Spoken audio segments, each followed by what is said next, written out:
Quantos são apaixonados pela palavra de Deus? Diga aleluia. Irmão, eu sou apaixonado pela palavra de Deus. Eu nasci para falar dela. Amém?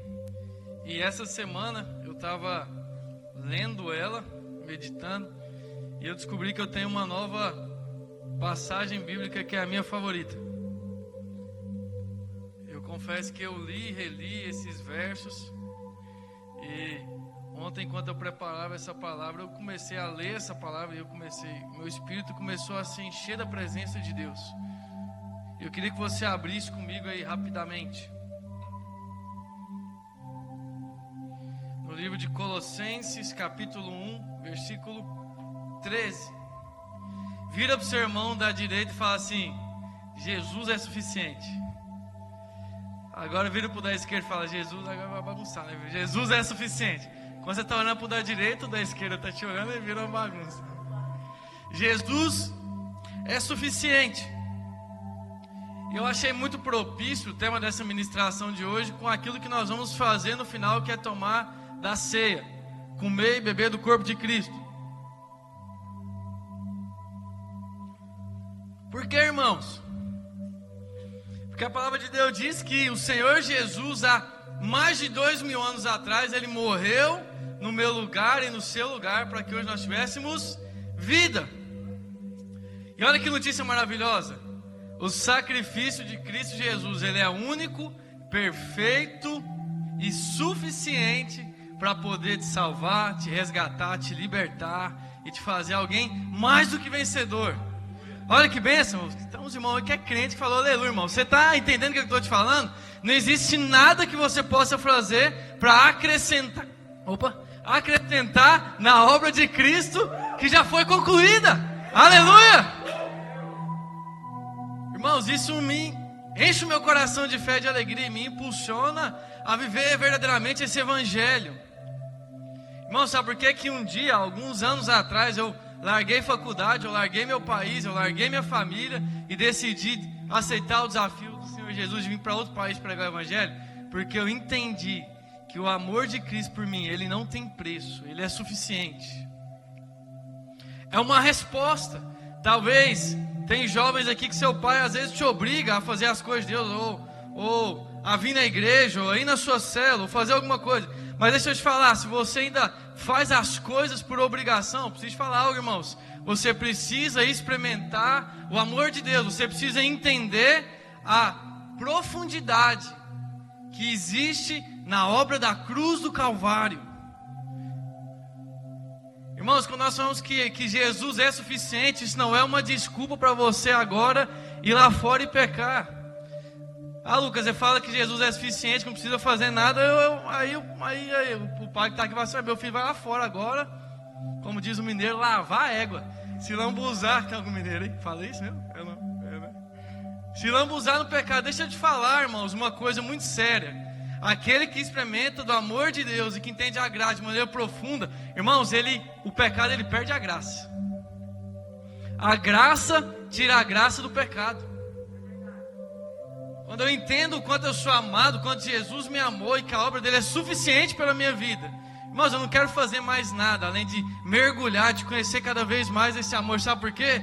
Porque eu vou entender que a minha fonte de satisfação, a minha plenitude não está nos meus amigos, não está nos meus relacionamentos, não está nas pessoas à minha volta, não está na expectativa que eu gerei no meu pastor, em um líder ou na minha esposa, mas está única e completamente em Jesus Cristo.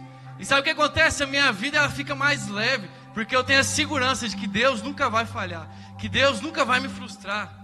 Eu amo a minha esposa, irmãos. Vocês viram a declaração que eu fiz para ela? Amo de paixão. Ficou 2 dias fora, quase morri do coração.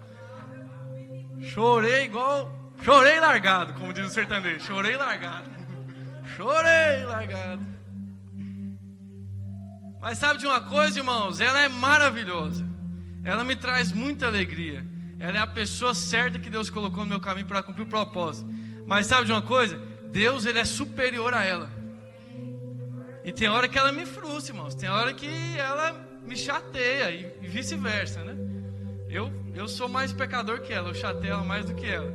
Mas tem hora que a gente se chateia, mas sabe de uma coisa? Sabe por que a gente permanece casado? Sabe por que a gente permanece unido? Porque eu casei primeiramente com a Vanessa, porque eu entendi que eu sou amado por Deus. E uma vez que eu entendi o amor de Deus por mim, o meu propósito dentro do meu casamento não é ser feliz, é fazer ela feliz. Você percebe, irmãos, o que o amor de Deus, o que a suficiência da obra da cruz do Calvário, ela gera dentro do meu coração e do seu coração?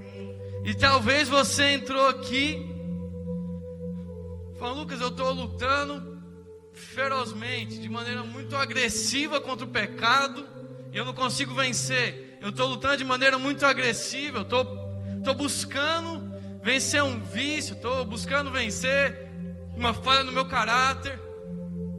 Mas deixa eu te falar algo, irmãos. O ponto inicial para você conseguir vencer isso, você tem que entender o quê? Cristo já venceu por você. Não é sobre você na sua própria força. Primeiramente, para entender o quê? Cristo venceu por mim. A palavra de Deus diz que Jesus, ele crucificou, ele matou na cruz o poder do pecado. A palavra de Deus diz que agora nós estamos mortos com ele, e o pecado não tem a força mais sobre as nossas vidas. Deixa eu te falar, o pecado ele pode atingir alguém que está morto?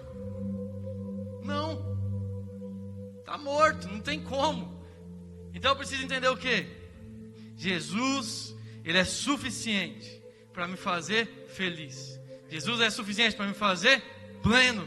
E eu queria que você abrisse comigo sua Bíblia lá no livro de Colossenses, capítulo 1, versículo 13.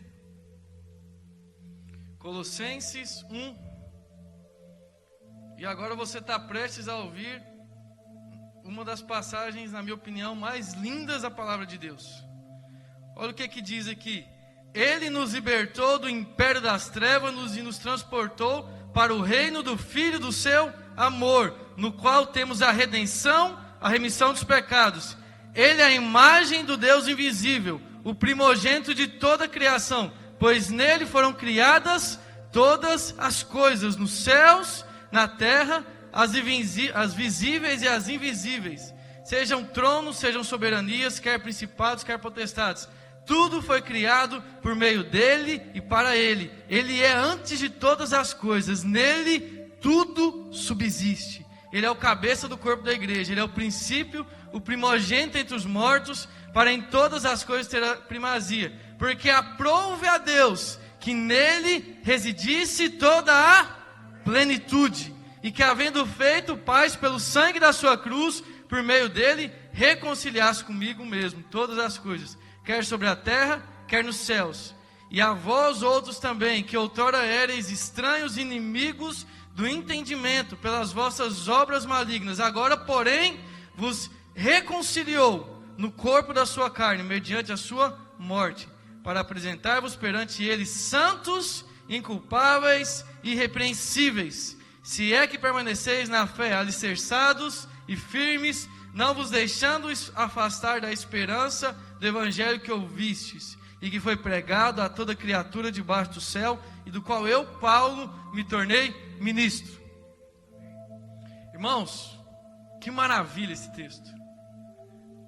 Aqui Paulo fala que Cristo, ele é a plenitude de todas as coisas. Ele não tem começo, ele não tem fim. Ele é infindável. Toda a plenitude resiste em Cristo Jesus.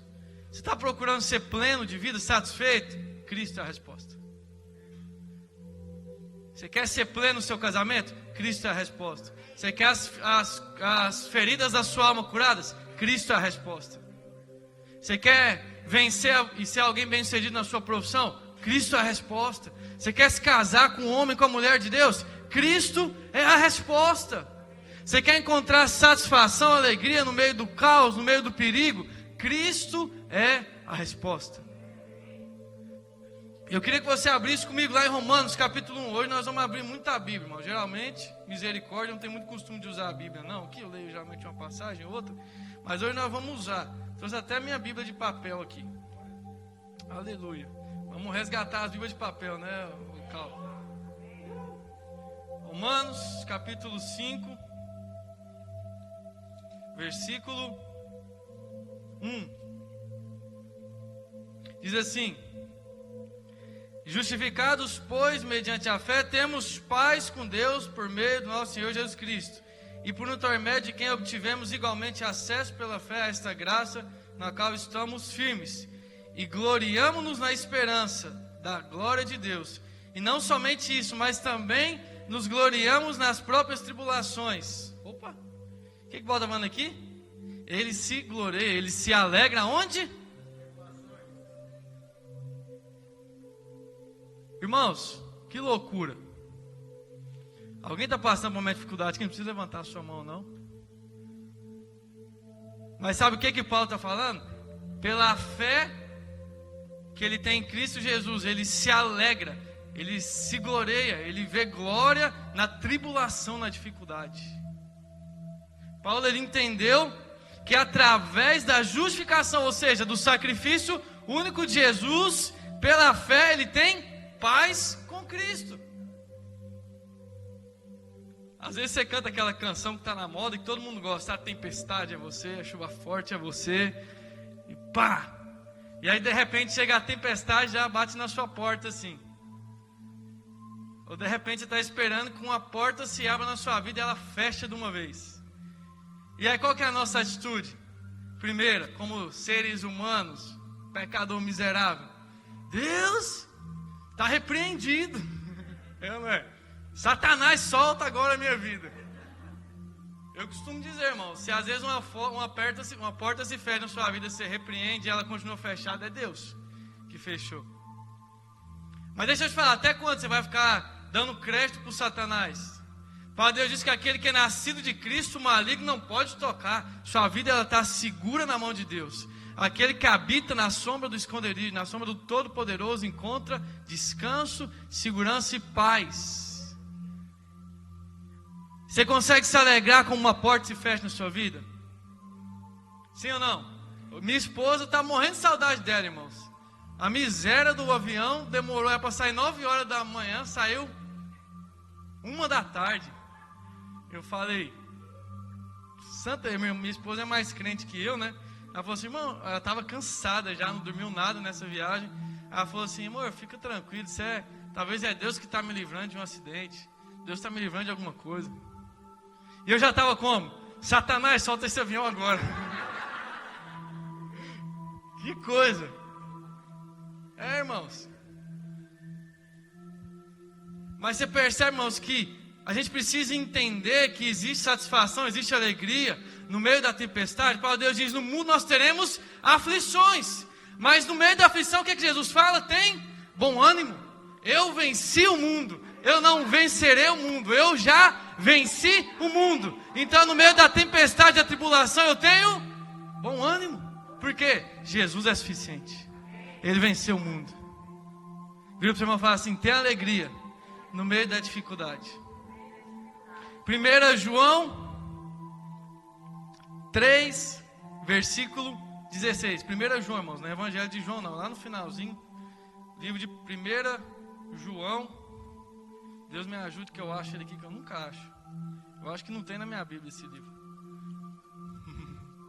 1 Pedro, 2 Pedro, 1 João. Achei. Amassei tudo aqui minhas folhas. 1 João.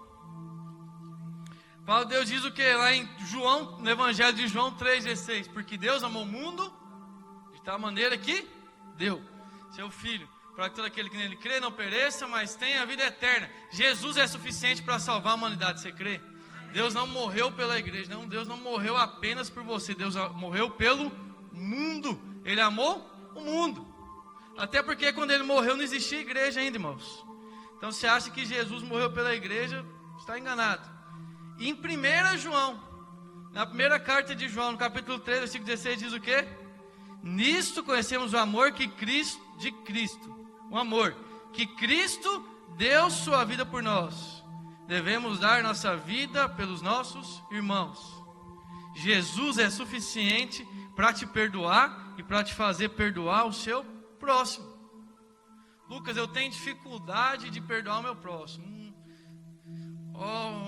Sei lá, o meu pai pisou na bola comigo, meu irmão, sou traumatizado, eu tive um relacionamento ruim no passado, eu fui abusado e esse pecado, esse abuso, isso eu não consigo perdoar.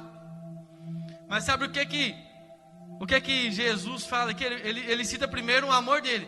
com o mesmo amor que Cristo me amou, a ponto de se entregar por mim, eu devo o quê? Amar o meu irmão.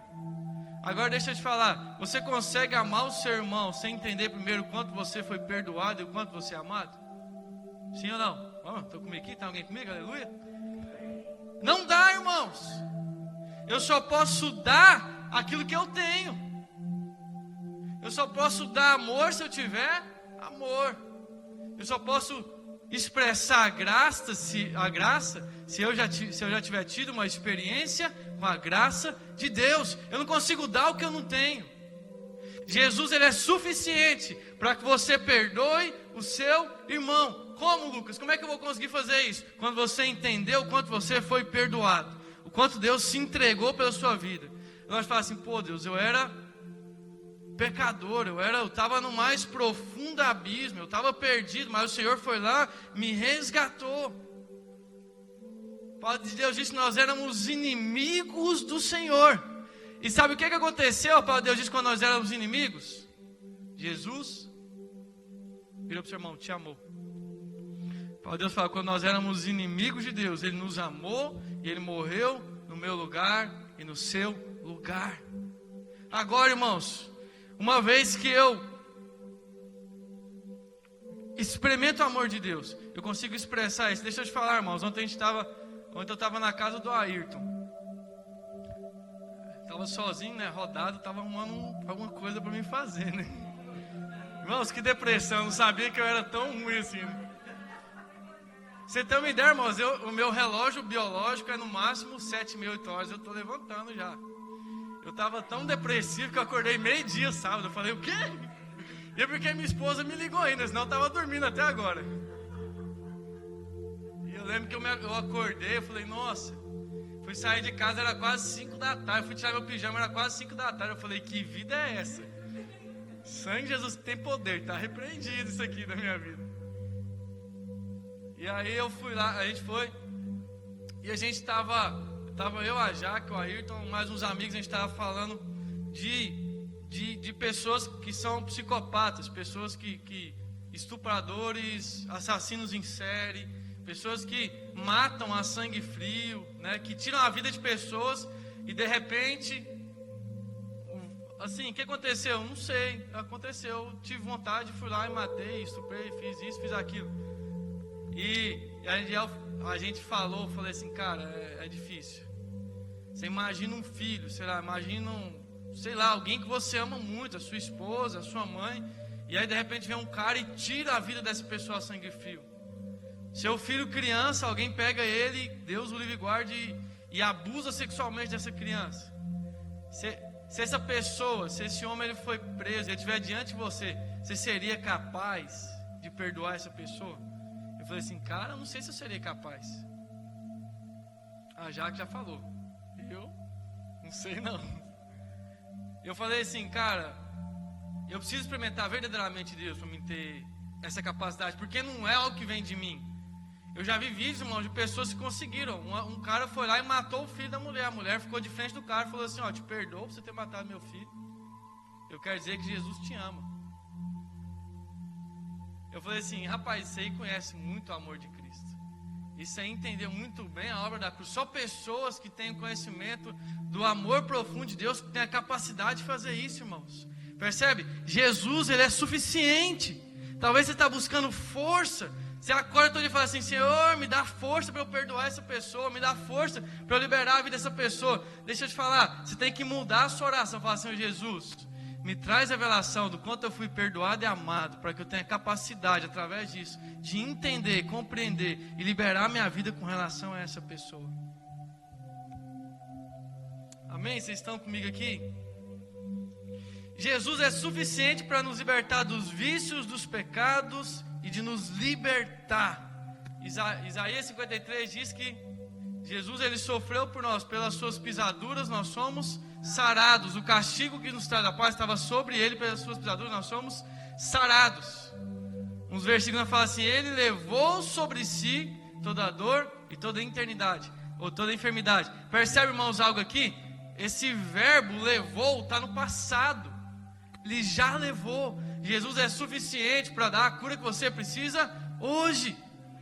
Quando você estiver diante de uma enfermidade, de uma doença, de uma limitação, você fala assim: a obra da cruz já me garantiu, eu rejeito essa enfermidade.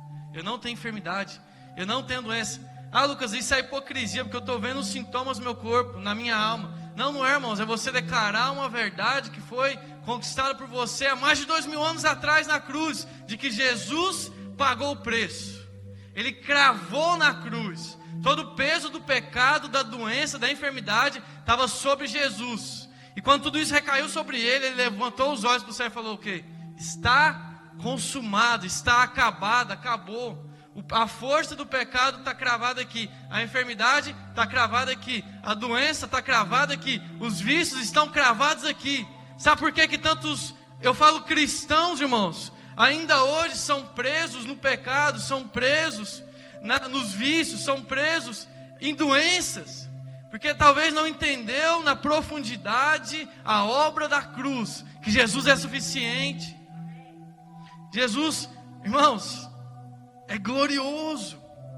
Irmãos, é muito triste quando a gente vai em igreja, a gente visita a igreja em que existe demanda, existe lei, existe coisas, 10 passos para você prosperar na vida. 10 passos para você receber a sua cura. 10 passos para você alcançar o seu milagre. 10 passos para o seu esposo converter e entregar a vida para Jesus. Deixa eu te falar, irmãos, não existe 10 passos, não existe fórmula mágica. Existem os passos de Jesus. Cada um deles, irmãos, carregando uma cruz sobre as suas costas. Sabe? Aquela cruz pesada, por algumas vezes ele caiu no chão, ofereceram ajuda para ele, falou assim: não, essa cruz é eu que preciso tomar ela, eu que preciso assumir. A palavra de Deus conta uma história muito bonita de um homem chamado Barrabás. Quem conhece Barrabás? Alguém conhece Barrabás aqui? Lá em Mateus capítulo 27, versículo 15. Eu não vou ler para a gente ganhar tempo aqui, mas já estou caminhando para o final. E a palavra de Deus diz que Jesus, ele está diante de Pilatos. Ele foi preso e ele está diante de Pilatos. Vem cá, 2 voluntários, homens aqui. Já veio 2 aqui. Então Pilatos, ele estava diante da multidão.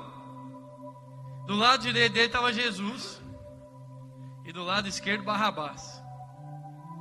Nossa, mano, eu vou assim: nossa, tinha que ser eu, Barrabás. Você vai entender que Barrabás é você mesmo. Sou eu, é todos nós. Mas a palavra de Deus diz que Pilatos, ele estava e ele tinha um poder de definir o futuro desses 2 homens. Barrabás, ele era alguém, ele era um bandido. Ele era um rebelde, ele gerava rebelião, ele matava pessoas. Ele era um assassino em série, ele era rebelde contra o governo. Ele agitava pessoas para fazer coisas erradas. Ele estava condenado à morte. Ele era um criminoso que já havia sido condenado. E o regime de prisão na época do povo romano era muito forte, irmãos. Quando Barrabás ele foi preso e ele foi condenado, todas as iniquidades, todos os crimes dele foram julgados e ele foi condenado. Ele já tinha o dia que ele ia morrer. Barrabás já sabia o dia que ele ia morrer.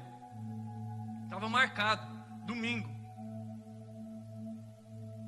E aí de repente Pilatos manda chamar Barrabás. E se você ler a história, está lá em Mateus capítulo 27, a partir do versículo 15. Eu não vou ler, mas lê na sua casa, é muito interessante. Deus diz que Pilatos manda chamar, porque a esposa de Pilatos teve um sonho na noite anterior e falou assim: não toca nesse homem, não toca em Jesus, ele é inocente. A minha alma se entristeceu muito por causa dele. Não toque na vida dele. E Pilatos, ele tem uma ideia magnífica. Ele fala assim: eu vou chamar o maior bandido, o maior criminoso da época, Barrabás. Porque é impossível que o povo peça para soltar Barrabás. Peraí, Jesus é santo, Jesus curava, Jesus libertava o cativo, Jesus viu o cego e dava visão, Jesus viu o surdo e ele voltava a ouvir, Jesus viu o coxo e levantava, Jesus via a prostituta cheia de pecado, ele abraçava e perdoava e dava uma nova vida. Jesus via a pessoa marginalizada e ele incluía essa pessoa, abraçava, colocava dentro do amor dele. Jesus não tinha nenhum crime. A palavra de Deus diz que ele foi provado em todas as coisas e não foi achado nele nenhuma falha sequer. Barrabás matou, Barrabás rebeliou, Barrabás destruiu, Barrabás trouxe desordem para o Império Romano. Ele era o líder da facção, ele era o líder da máfia, prisioneiro que merecia morrer, merecia ser crucificado. E aí Pilatos ele se levanta e ele fala: quem que vocês querem que eu solte? E ela imagina a cabeça dele, que ele falou assim: solta Jesus, né?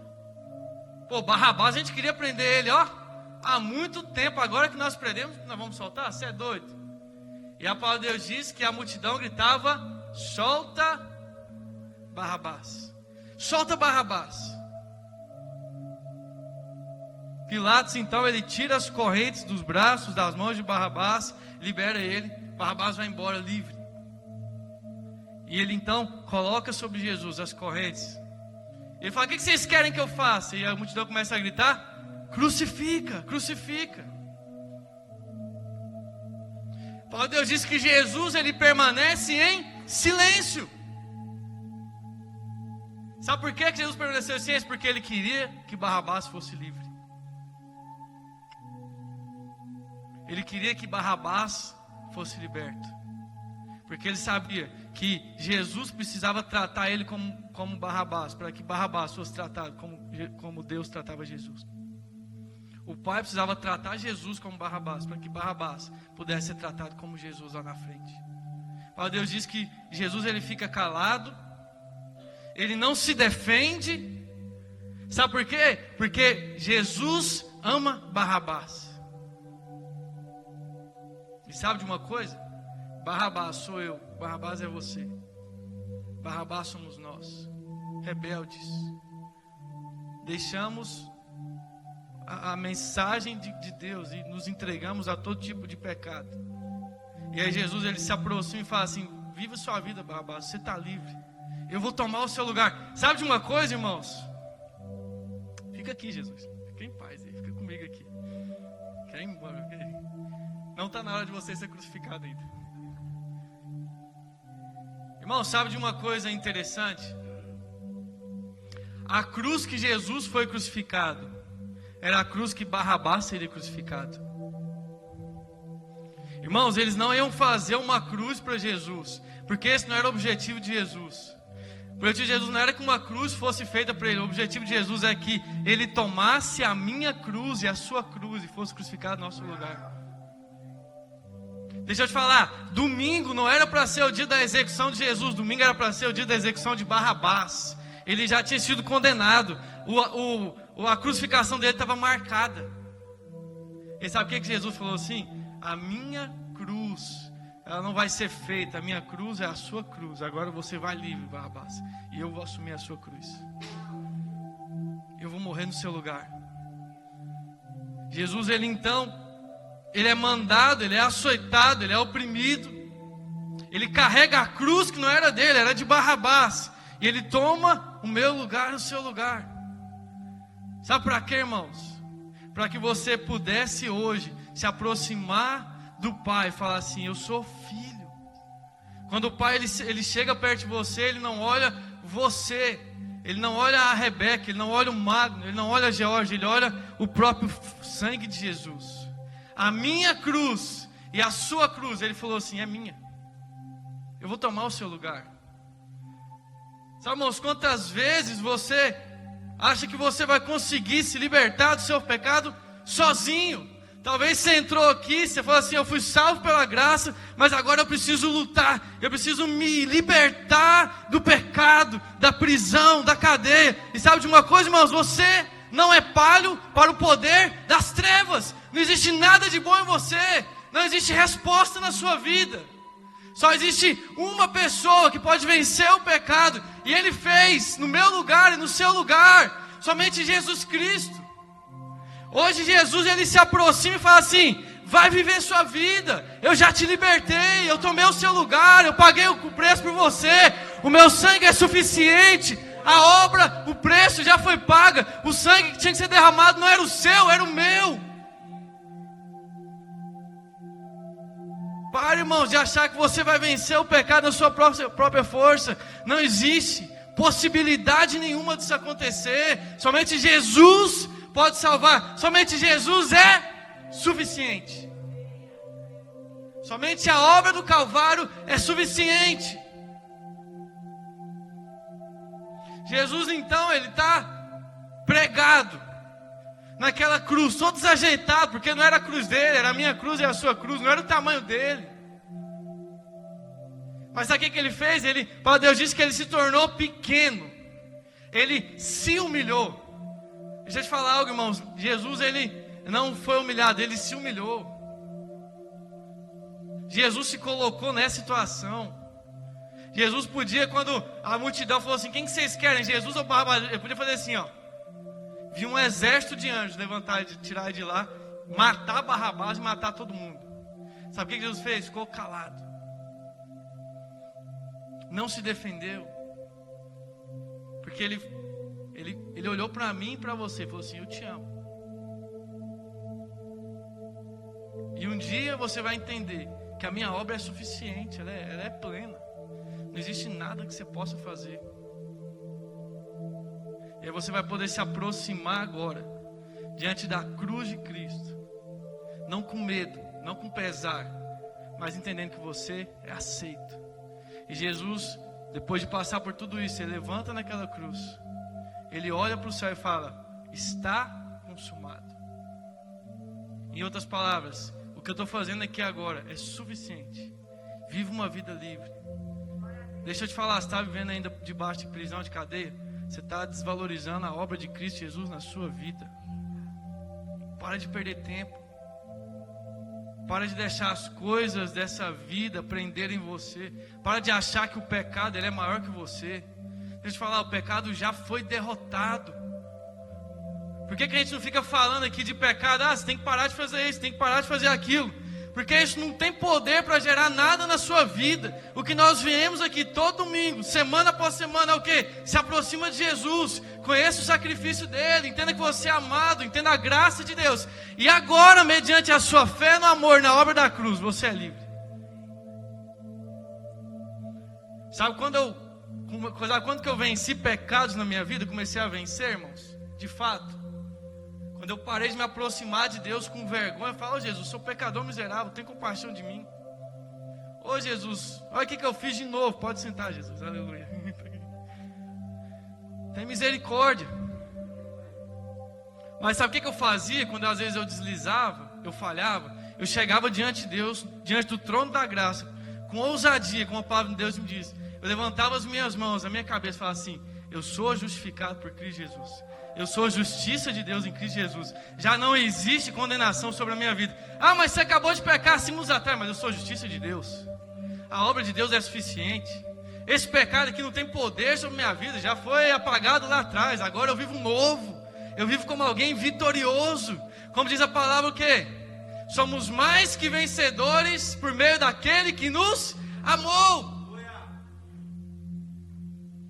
Como é que eu venço o pecado, Lucas? Entendendo que ele já foi vencido.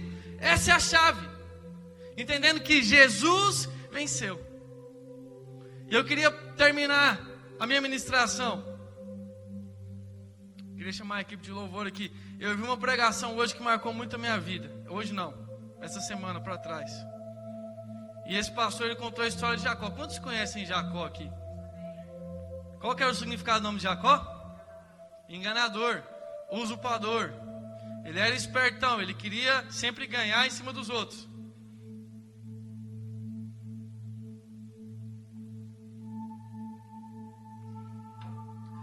Jacó tinha um irmão gêmeo, era gêmeo? Só que o irmão dele nasceu primeiro, saiu primeiro. Ele era o primogênito. Naquela época, nos judeus, existia um negócio chamado bênção da primogenitura. Ou seja, o que isso queria dizer? Se eu e o Sidney, nós somos irmãos, o Sidney é o primogênito, ele tinha direito de assumir a maior parte da herança. Quando o Marclésio, que é o meu pai, o nosso pai, ele morresse, ele ia chamar o Sidney, e o papel de patriarca da família, que era do Marclésio, ia ser agora do Sidney. O caçula é o quê? Um coitado. E a palavra de Deus diz que Isaac, lá em Gênesis capítulo 27, depois você lê também, para a gente ganhar tempo aqui. A palavra de Deus diz que lá em Gênesis 27, Isaac estava cego. Repete comigo, cego. Estava velho, morrendo. E ele chama Esaú e fala assim: Esaú, vai lá no campo, mata um animal, faz uma comida do jeito que eu gosto e vem cá me trazer ela. Porque eu vou te dar a bênção da primogenitura. Eu vou te abençoar, porque eu estou morrendo. E a palavra de Deus diz que Raquel, a mãe, ela está escondida atrás da porta. Rebeca, irmão, daí, perdoa, viu? Raquel é o quê? De Isaac. Exatamente. Não, peraí, Raquel mesmo. Vocês estão me confundindo aqui, ó. Ei, é Raquel mesmo.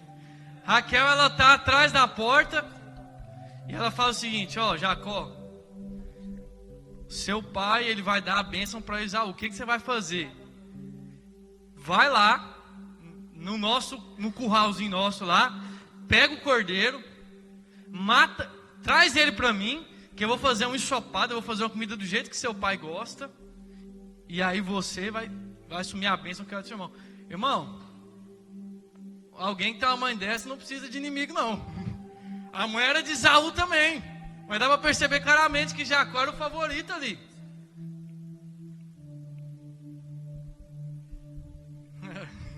A Jacó falou que ajudava a lavar vasilha. Não, sabe o que é, irmãos? É porque ele era o mais marginalizado, ele era o mais pecador do que Esaú. E Jesus, ele tem um amor especial por esse tipo de pessoa. Mas a palavra de Deus diz que Raquel falou: faz isso.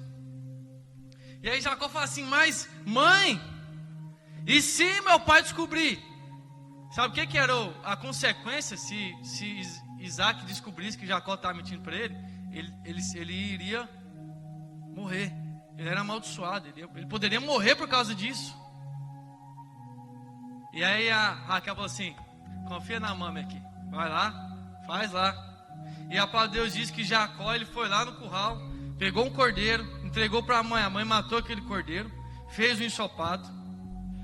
E a palavra de Deus diz que Esaú era peludo, e Jacó, ele estava despelado, era sem pelo. Despelado é estranho, né? Não tinha pelo, não tinha muito pelo. E aí Raquel, ela pega Jacó, ela vai lá no quarto de Esaú, pega uma túnica dele. É o que? Rebeca, né? Não, peraí. É o que? Rebeca vai lá no quarto, pega a túnica de Esaú. E ela fala assim: ó, vai lá agora, leva a sopa para o seu pai, um ensopado de cordeiro. Ela pega aquela pele de cordeiro, a palavra de Deus diz que ela espalha no braço dele, porque o braço dele é pelado, no pescoço. Eu falo assim: ó, você vai se apresentar agora no seu pai. Olha que interessante, irmãos. A palavra de Deus diz que o nome de Jacó era traidor, usurpador, mau caráter.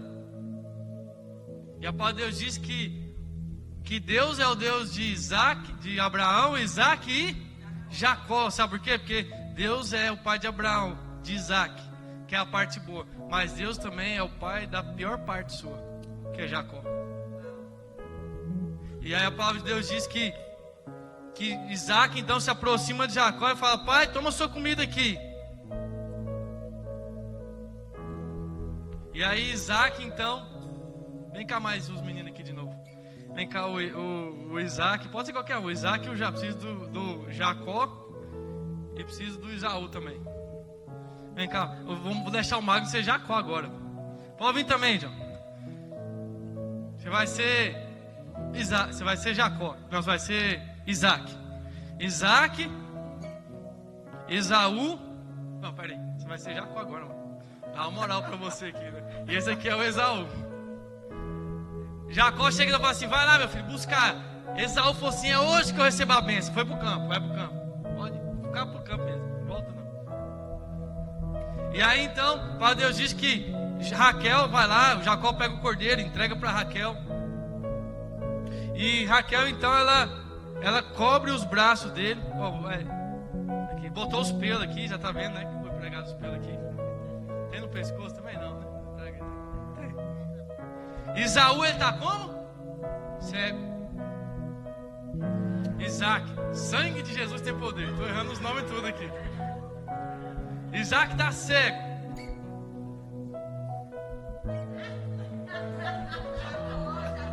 Isaac está cego, irmãos. Estou no Isaac, calma. Isso aqui é o Jacó. E aí Jacó se aproxima e fala assim: pai, trouxe sua sopa, sua comida. E a palavra de Deus diz que Isaac come aquela sopa. Fala, que delícia. E ele come aquela sopa. E aí sabe o que a palavra de Deus fala? Opa, peraí. Fala assim: Esaú, é você mesmo? Jacó chega lá, irmão, e fala assim: aqui é Jacó, não, fala assim: aqui é Esaú. E aí Isaac fala assim: opa, peraí, é Isaac, é Esaú mesmo ou é Isaac? É tanto nome, misericórdia. É Esaú mesmo ou é Jacó? Olhe pela minha cabeça quando você tiver um tempo na sua casa. E fala, e aí Isaac pergunta: mas espera aí, essa voz é de Jacó.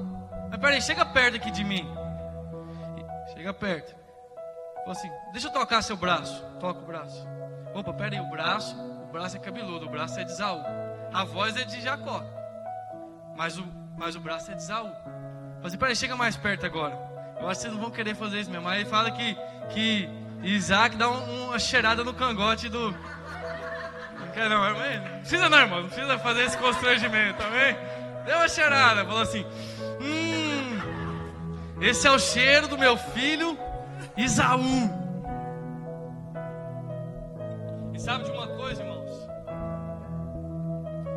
O que foi a primeira coisa que eu falei de Isaac? Que Isaac era cego. Paulo Deus diz lá no livro de 2 Coríntios capítulo 5 versículo 19, diz que Deus, ele não leva em conta o meu pecado e o seu pecado. Isaac, ele estava assim, ó. Peraí. Opa. A voz é de Jacó, mas peraí.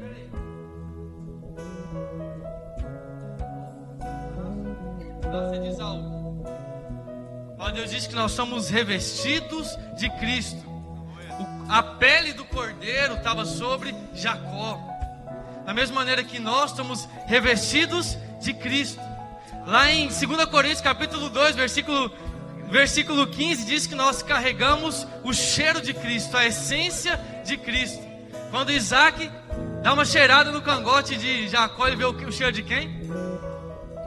Quando Deus, ele dá uma cheirada no seu cangote, ele vê o cheiro de quem? Jesus. Porque nós temos o cheiro, nós temos a fragrância de Jesus. Quando eu me aproximo de Deus agora, do Deus Pai, ele faz assim, ó. Opa, é a voz do Lucas. Mas peraí, chega perto aqui. Opa, mas tem a pele do meu filho, Jesus. Ele tem a pele do cordeiro. Vem cá. Peraí. Ele cheira Jesus. Ele cheira o sangue de Jesus. E aí sabe o que ele faz? Ele coloca a mão sobre a cabeça e fala assim: você está abençoado. Eu te abençoo, meu filho. Não porque você merece, não porque você é Jacó, porque agora você não é mais Jacó, você é Cristo. Deixa eu te falar uma coisa que talvez você vai escandalizar. Quando Jesus, ele olha para mim, ele olha para você e fala assim: meu filho, você está abençoado, Cristo. Porque assim como Ele é, nós somos nele. Porque agora nós somos revestidos do Cordeiro, da pele do Cordeiro. Nós temos a essência, o cheiro do Filho. E Ele agora, Ele não se aproxima de mim e fala assim: Magno, agora eu vou te dar conforme aquilo que você merece. Eu vou te tratar conforme aquilo que você merece. Não, Ele vai tocar em você e falar assim: tem a pele de Jesus, tem o cheiro de Jesus. Então eu vou te tratar como Jesus agora. Amém. Percebe, irmãos? Obrigado aos irmãos pela ajuda. Deus, Ele não tem para você, escuta bem isso, irmãos. Deus não tem para você menos do que Ele tem para Cristo. Paulo, Deus diz que Jesus Cristo, Ele é o primogênito de muitos. Uma vez que eu adentro da presença de Deus, eu reconheço: Jesus, obrigado pela obra da cruz, é suficiente. Agora eu entro com ousadia diante da presença de Deus. E a palavra de Deus diz que a mesma herança que Jesus tem direito, eu sou co-herdeiro juntamente com Ele. Eu tenho direito de vida e abundância. Deixa eu te falar, você acha que o pecado ele tinha poder sobre a vida de Jesus? Sim ou não? Vamos, gente, conversa comigo, sim ou não? Nem sobre você. Você acha que o vício ele tinha poder sobre Jesus? Nem sobre você. Você acha que a derrota tinha poder sobre Jesus? Nem sobre você. Você acha que a destruição da família tinha poder sobre Jesus? Nem sobre a sua vida e sobre a sua família. Essa é a promessa de Deus. Não porque eu sou bom, porque eu mereço, mas porque Jesus é suficiente. Aleluia. Jesus é suficiente. A pele do cordeiro é suficiente. O cheiro do cordeiro é suficiente. O sangue do cordeiro é suficiente. Eu queria te convidar a ficar de pé, irmãos. Vou até comer uma uva aqui.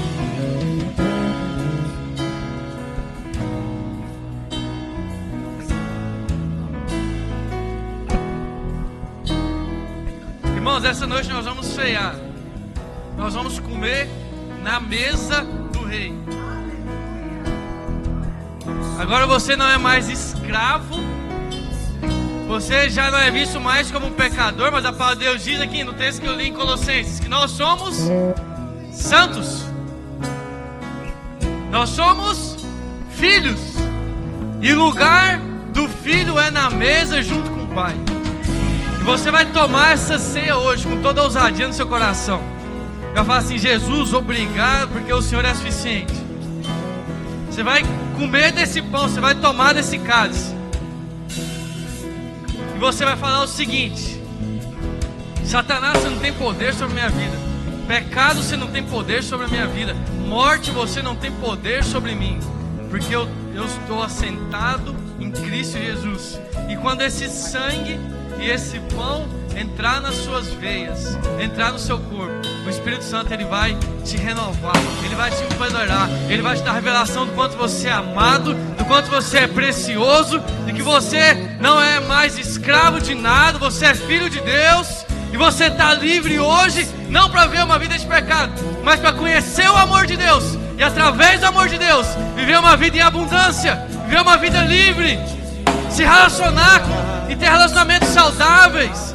Chegar na sua casa e nem abrir a boca, mas seu pai virar para você e falar assim: tem Cristo em você, eu vejo Cristo em você, quero ir na sua igreja. Você chegar no seu trabalho e ver aquele irmão da boca suja chegar e falar assim: peraí, tem alguma coisa diferente. O que tem com você? O que você fez, doido? Você fala: não fiz nada não, Jesus fez por mim. Você quer se sentir assim também? Você quer se sentir pleno assim também? Então me acompanha aqui, ó. Vamos lá. Queria que os irmãos distribuíssem os itens da ceia agora. Assim se entregou, oh, impressionante, infinito, ousado amor. Se você ainda não é batizado, a gente vai estar distribuindo a uva. Tá passando a uva aí também para quem não é ainda batizado?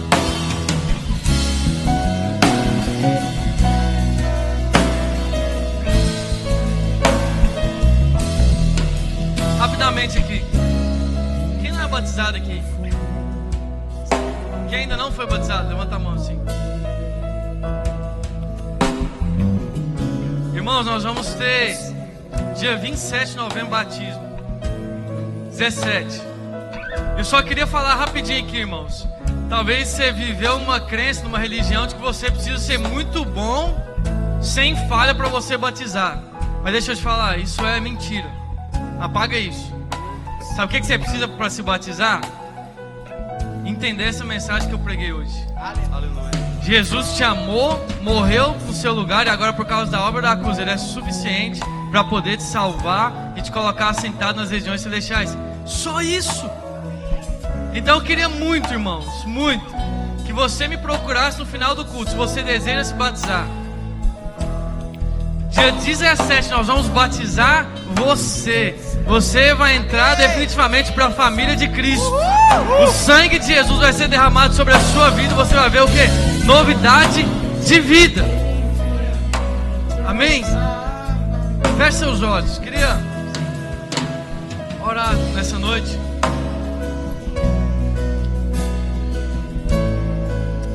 Oh Jesus, obrigado, Pai. Obrigado porque o Senhor é suficiente. Pai, obrigado pelo sacrifício da cruz. O Senhor morreu no meu lugar, tomou a cruz que era minha, levou os meus pecados e me libertou. Hoje eu tenho completo acesso ao Pai. Obrigado, porque eu não sou escravo, eu sou filho, porque eu sou justiça de Deus em Cristo Jesus, porque eu estou revestido da pele do Cordeiro, porque eu tenho o cheiro de Cristo, a essência, a fragrância do Filho, porque eu tenho direito a tudo aquilo que Jesus tem direito, Pai, porque a obra da cruz me deu legalidade para poder assentar nas regiões celestiais e desfrutar de plenitude de vida, Pai. Muito obrigado. Oh Jesus, que nós possamos ter revelação, cada dia mais clareza, Pai, da obra da cruz, do sacrifício de Jesus. Entender que não tem nada a ver conosco, mas tem tudo a ver com Ele. No nome do Senhor Jesus eu oro, amém. Você pode compartilhar o cálice com seu irmão, você pode compartilhar. Derruba a muralha, destrói as mentiras pra me encontrar. Oh, impressionante, infinito, ousado amor de Deus. Oh, que deixa as 99 só pra me encontrar. Não posso comprar